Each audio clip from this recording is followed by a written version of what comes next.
Ang patutuo ni Juan tungkol kay Jesus.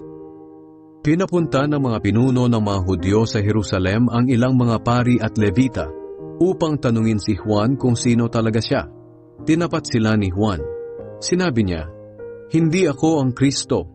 Nagtanong sila, "Kung ganoon, sino ka? Ikaw ba si Propeta Elias?" Sumagot siya, "Hindi."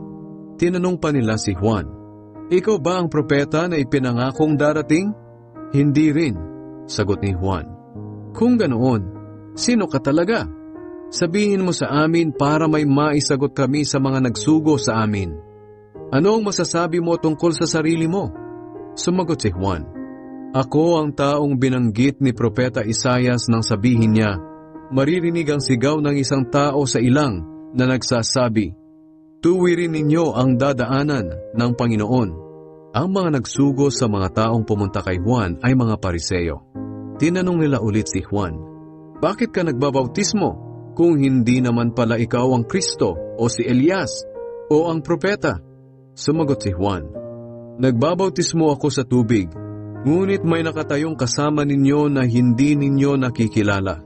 Siya ang sinasabi kong darating na kasunod ko, at hindi man lang ako karapat-dapat na maging alipin niya." Nangyari ito sa Betania sa kabila ng ilog ng Jordan, kung saan nagbabautismo si Juan.